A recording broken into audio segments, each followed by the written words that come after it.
Thank you very much. Whoa. Kia ora tātou. Ko te me tuatahi tēnā koe te atua.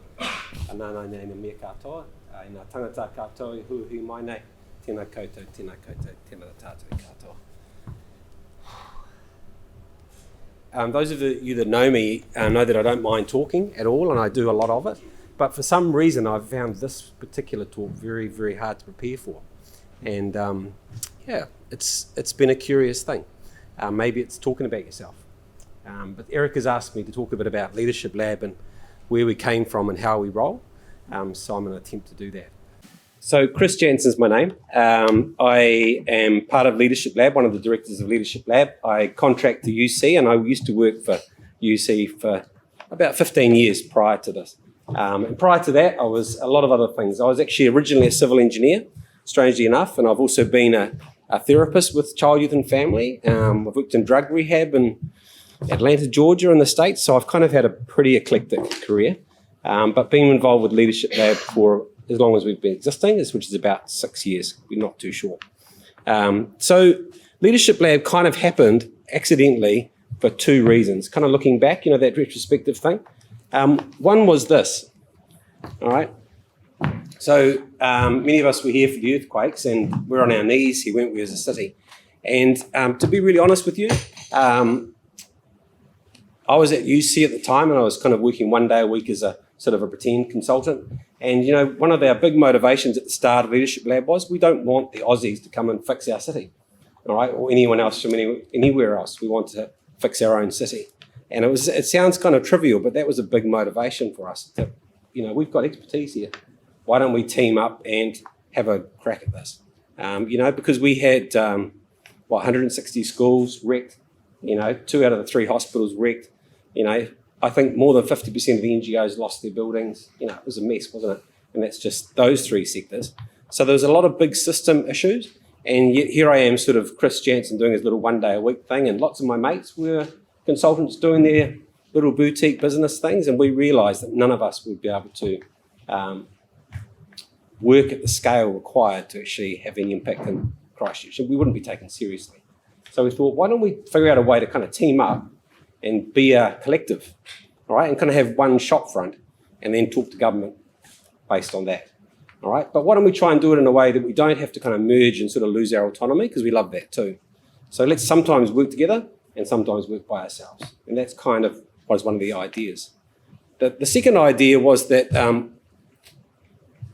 as I said, I was at UC at the time, so I was reading a bit of stuff. And we had lots of theory, and I guess we thought maybe we should have a crack at putting the theory into practice. So one was this here, Brad Jackson. He's a professor in Wellington, Victoria Uni. He says why we should become a leadership laboratory. All right, I'm not sure if we got the word leadership lab from there, but it looks quite familiar, doesn't it? But it's the idea that if New Zealand can't do it, nobody can, all right, in terms of thinking differently about leadership. And I read this and thought, hell yeah. Have a read of that. And if you don't want to read all of it, just read Crossing the Divides. Right.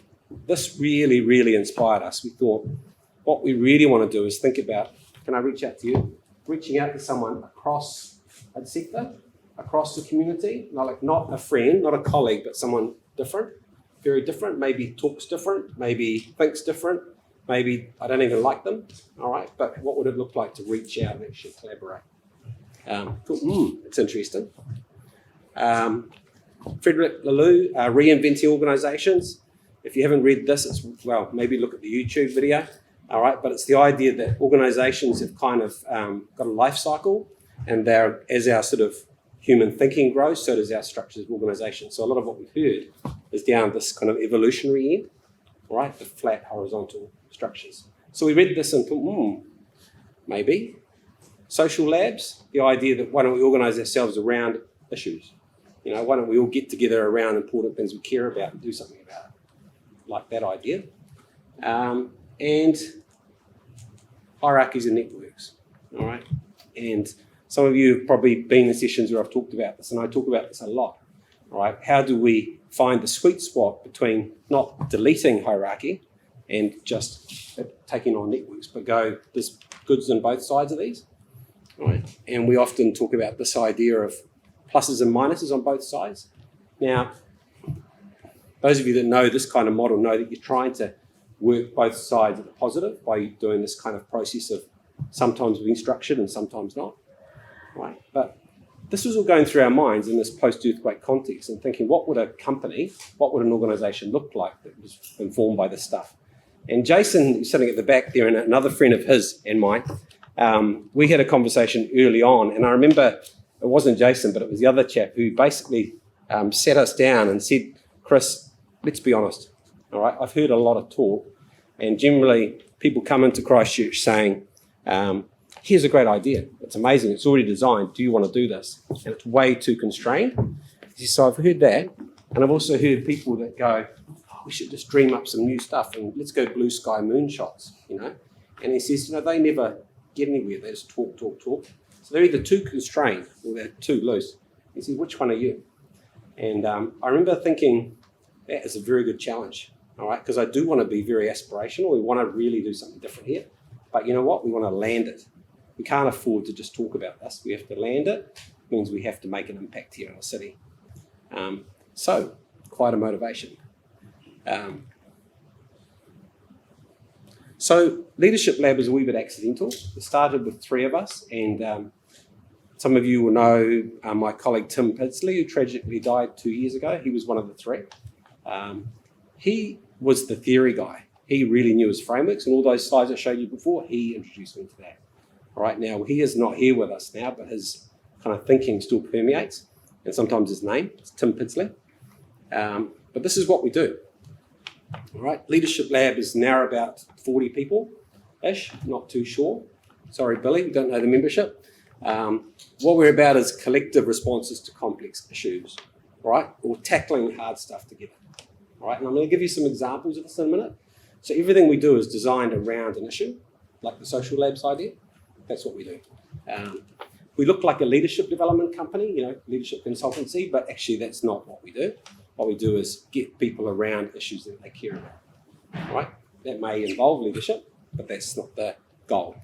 All right, put these up here. Pretty much our approach is to work with networks of leaders. We don't work with individual organisations much. We work with whole systems over time. All right. And what we're trying to do is enable collective leadership across the system to basically solve their own problems, right? It's not a great business model because if you're successful, you're not needed anymore, all right? But that's okay. There's other ways to do that. And we'd have a holistic approach, so we kind of tend to work with the system, but also realise that every individual matters. So you're going to grow the individuals at the same time as growing the collective, right? And you've got to do both of those, yeah. And this is probably critical, authentic co-design. I know it's a trendy word, but we really mean this. See this page here, the blankness of it? That's where we start. We don't start with the plan, what we're going to do, but we start with this blank sheet. All right. And I want to get on to talking a bit about behind the scenes, what Leadership Lab looks like, but just to finish this little bit, Billy, yep, we've codified what we do. So we've written down a number of models. This is one of them, and those in LinC help write this. We call it showing up differently, but basically what it means is, I'll show you, this is hard to read, but I'll show you the easier version. It basically means this. This is what we do. All right, we identify an issue, all right, and it's usually another person that comes to us with the issue and goes, hey, I've got an issue. All right, we find out who cares about that, so we get some stakeholders around that issue. All right, and that's usually lots of coffees, right? Then we dream up some stuff together, let's call that co-design, and then we try a bit of stuff and we change it really quickly. Now, let's get really specific here. These are some of the issues we've been invited into supporting with. So this is the LinC one. How do we prevent grassroots community leaders across Canterbury from burning out after the quakes? Because if you remember, they were. People were dropping like flies. Right? So how do you support leaders who don't even want to call themselves leaders, so they're completely invisible and they'll never apply for any support, right? Because they're very humble. You know, that's quite a design challenge. All right. So LinC 5 years on is having a wee go at that. How do we overcome the culture of competition between schools in order to create coherent pathways for students? All right. tomorrow's schools. That's a big problem in New Zealand. You know, big clunk between ECE and primary, and another real big one between primary and secondary, right? Not great pathways. Kahui ako is a process that's going on, pretty hard to pull off, and they're struggling around New Zealand. So how do you get people together with good aspirations but hard implementation? How do we support over 150 schools in Greater Christchurch to rebuild and undertake major redevelopments? I mean, that's just a nutty number, isn't it? 150 schools. And that's exactly what's happening. You know, only about a third of them are actually built yet. So if you thought it was over, no, just keep watching. So we're involved with a thing called Grow Waitaha with Ngāi Tahu and some other consultancies, and that has started from this. All right, now it was quite comprehensive, but it did start like that. We work with specialist mental health. They are absolutely overwhelmed over at Hillmorton. So how do you ensure that specialist mental health staff can collaboratively support numerous community members without falling over themselves? All right.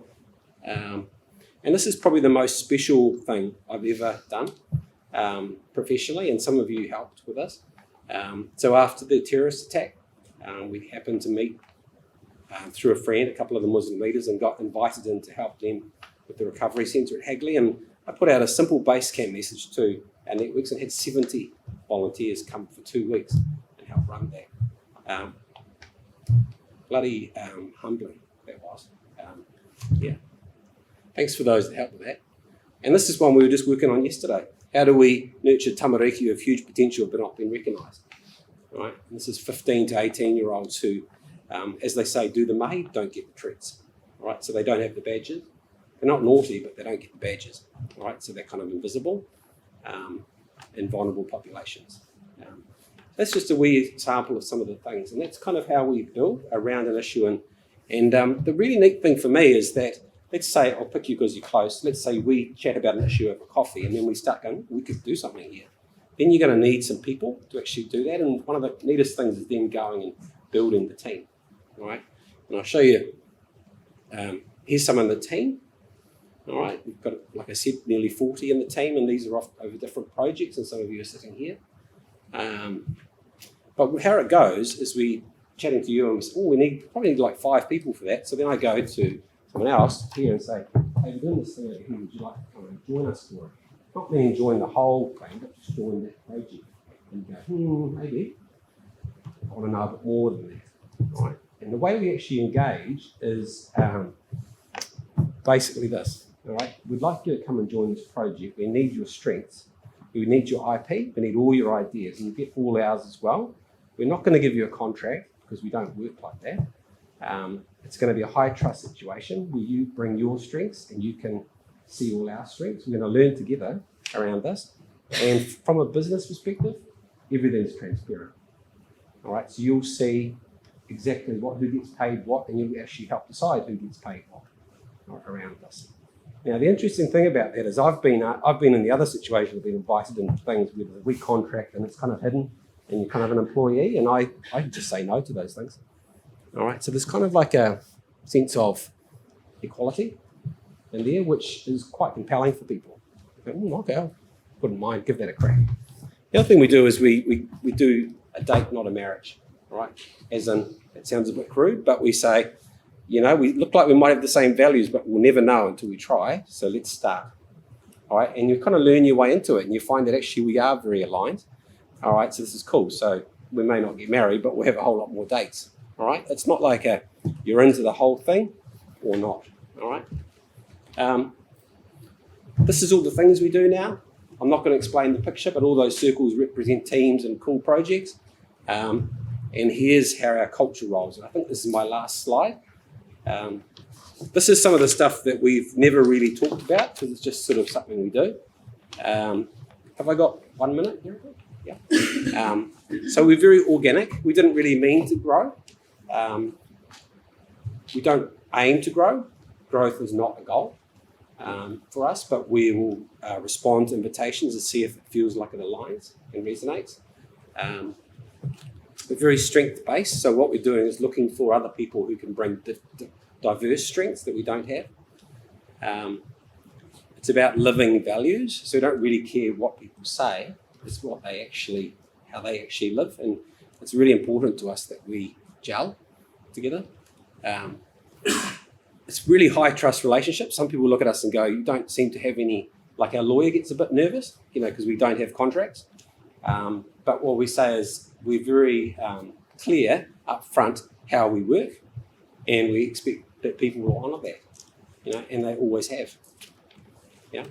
And partly because they get to negotiate that with us, right? So that it's kind of their rules as well. We try to be culturally responsive. We connect with mana whenua, we connect with tangata whenua, and we connect with lots of other cultures, and we actively pursue a very diverse team. And not just cultural diversity, we've got age diversity and everything else diversity. Collective leadership, we've kind of learned not to have any individual leaders, so every project has at least 2 leaders. And there's a little bit of a sustainability thing there, all right, but it's also that we want to model what we talk about, so we don't want to say, hey, we're all about collective leadership and act like a hierarchical one. You have to practice what you preach, right? We're so lean, it's ridiculous. Like, we have no buildings, we have no assets, we have no paper from this bit. We just use Google. We drive around. Today I've been in Kaipoi Library. I've been in a school. I've been in Joe's garage twice. And that's kind of how we work. And there's 30 of us doing that. And people look at me and go, you got no office? I'm like, no, we haven't even really got into hot desking.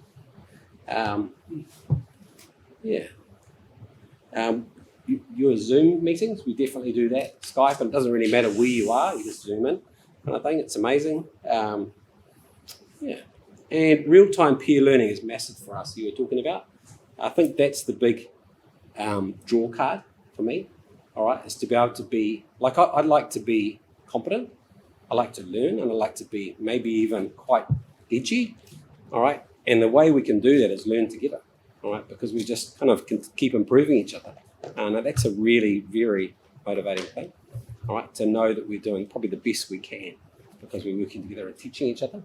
And so we invest in time with that. We'd spend a lot of time eating and talking and discussing our practice together, all right? Feel a bit lucky. And I think I'll stop there. Got a little ripple thing here, but Peter Kamek, who's the other director with me, he said, like, he's probably 10 years older than me, and he's kind of in that stage where he's not doing anything that he's not really aligned with, which is cool. And he said to me, all I want to be doing now is really important work with people I like and having fun. I'm like, okay, that's a good criteria. We'll stick with that. Thank you.